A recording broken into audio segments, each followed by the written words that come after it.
So in this movie, I'm going to show you how you create a button. And it's the third type of symbol that we haven't really talked about yet. So we've talked about movie clips, we've talked about graphics, and the third type of symbol is called a button. The fundamental difference between a button and other movie clips is a button is basically an action item. So we can think of a button like a verb. So if we click on a button, it does an action. So to create a button, we're going to go up to the Insert menu. We're going to say New Symbol. And for the type, we're going to choose button. So not a movie clip, not a graphic, we're going to make a button. And for this, we're going to type in Arctic Gate, and then I'm going to type in BTN to give it a button.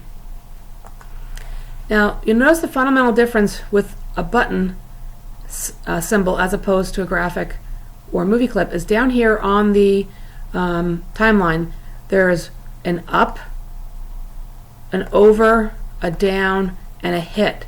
There are not multiple keyframes here. So a button really only has 4 frames. An up state, that means the mouse is not touching it. Sometimes in other programs, the up state is also called the off state. So the button is not being pushed in the up state. The over state is when the button is being hovered over. The down state is when you actually are holding the mouse button down. And the hit state is actually where you're going to be able to have the mouse turn from the arrow into the browse finger to indicate a click. So for this, we're going to make 2 layers. The first layer is going to be the actual button. So we're going to put the graphic called Squared Cornered Button, which looks like a nice piece of wood. I'm going to center that. All right, and that's going to occur on every single one of the states. So it's going to go in the up state, the over state. So I'm going to insert a keyframe here. I'm also going to insert a keyframe in the down state, and you must put it in the hit state as well. If you don't put a keyframe in the hit state, the button actually will never be able to be pressed. So this next one is going to be the text layer. And on this, I'm going to go, excuse me, I'm going to put some type on here. All right. So I've got to click here. There we go. And I'm going to put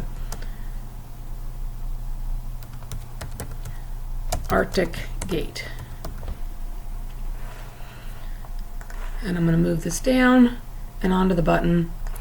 And I'm going to align it to the center of this. And I'm also going to go to properties and I'm going to pick a better color.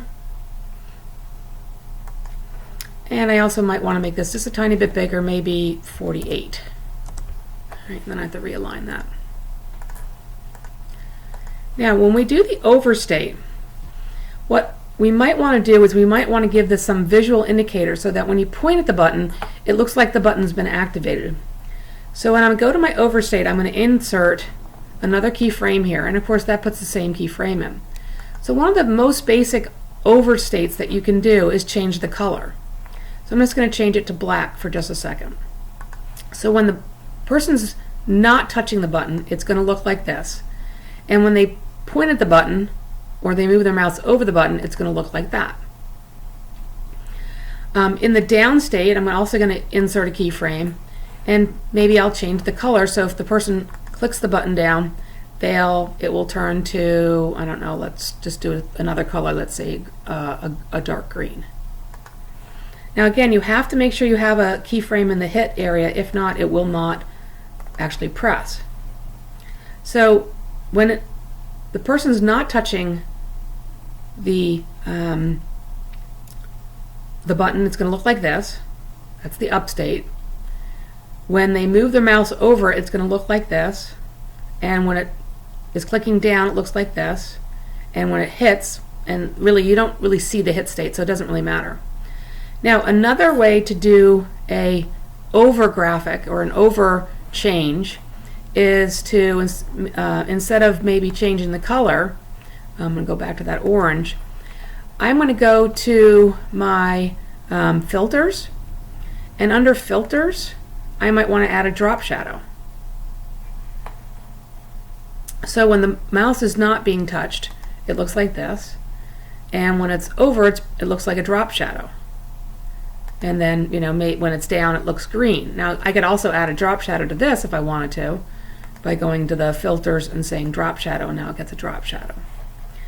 And again, you don't have to see the hit, you don't have to do anything to the hit state, because the hit state has to be there, but it's not really visible.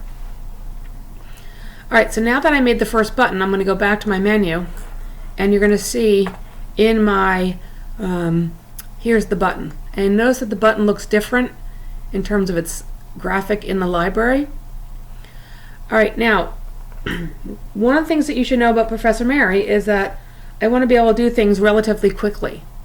So the easiest way for me to make another button that looks exactly like this button is to duplicate this button. So I'm going to right click on it, I'm going to duplicate it, and instead of calling it Arctic Gate, I'm going to call it Denali.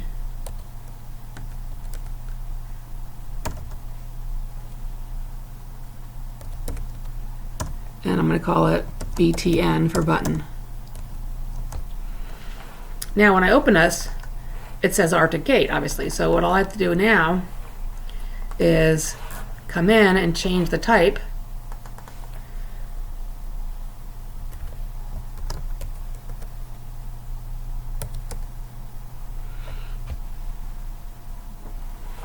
And then I'm going to go ahead and I'm going to center this. Then I'm going to go to the overstate and do the same thing.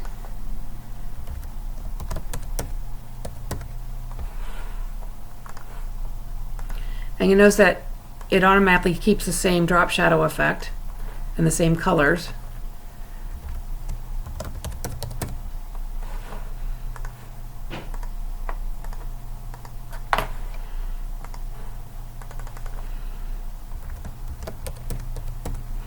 So I'm just going to make sure I change it for each of the 4 different states.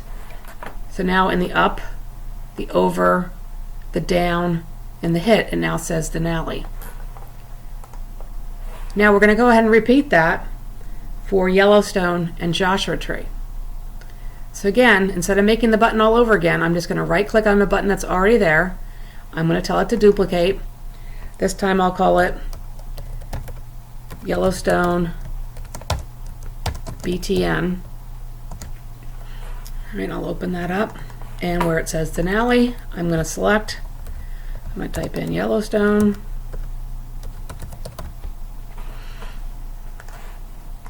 I'm going to align that. Now you're probably saying, Mary, why don't you just copy and paste it? Well, because I want the characteristics to stay the same. So by typing in here, it keeps the characteristics of the drop shadow and the change of color or whatever else I'm doing to it. It may be a little longer, but it actually is the better way to do it. Alright, so there's Yellowstone. I'm going to go ahead and align that. And then last but not least, I'll do the hit state.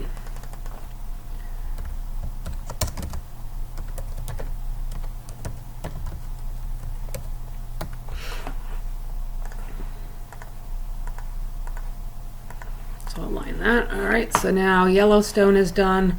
And last but certainly not least, we're going to do Joshua Tree.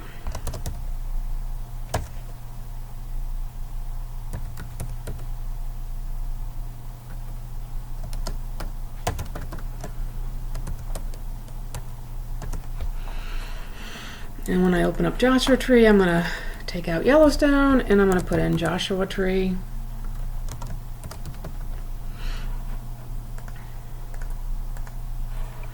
And I'm going to make sure I do that for all of the 4 hit states.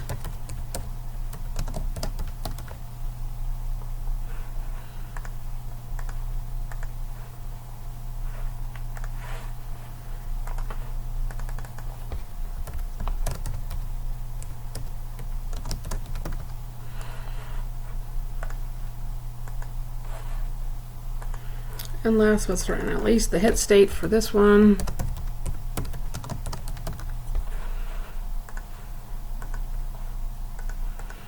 Alright, so now I've made all the buttons. So now in the library I've got an Arctic Gate button, I've got a Denali button, I've got a Joshua Tree button, and I've got a Yellowstone button.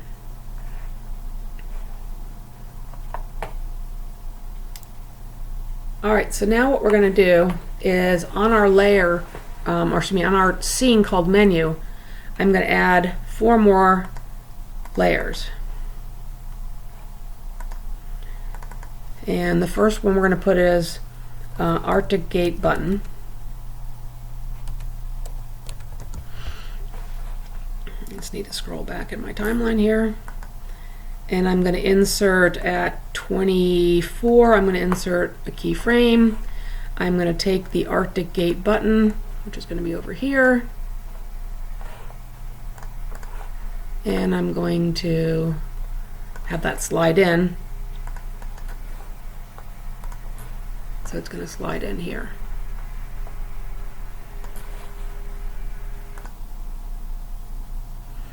Alright, so the next thing we're going to do on the next layer is we're going to put in the Denali. So I'm going to call this one Denali button.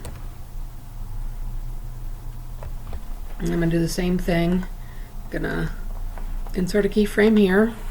I'm going to get the Denali button, put it right here. Oops, right here. Alright. And then over in frame 48, I'm going to insert a keyframe. And I'll have slide this over. Alright. And then I'm going to repeat that same thing for the next 2 ones. So this one's going to be called Joshua. There goes my auto recovery. So this is going to be Joshua button. Oops.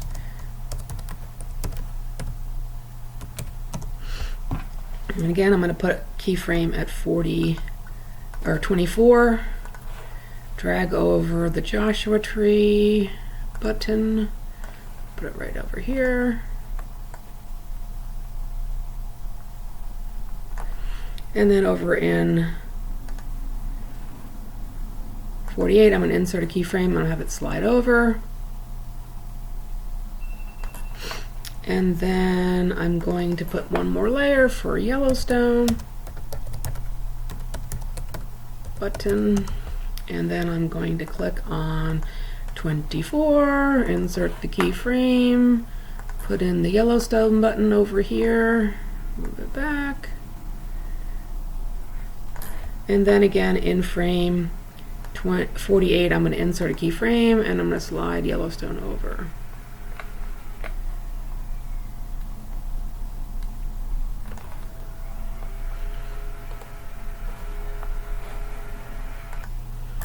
Alright, so I'm going to rewind this and see how it looks so far and play it. Oops, I forgot to put in the tweens for the buttons, so I need to go and do that. So I'm going to select that, insert the classic tween, come here, insert the classic tween, insert the classic tween.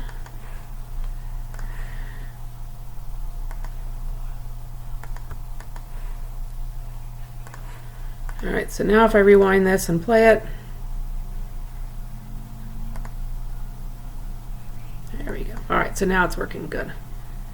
Alright, so I'm going to show you how we're going to do the scripting in another lesson. We're also going to build the scenes, the actual national park scenes in another movie. So stay tuned for the next movie.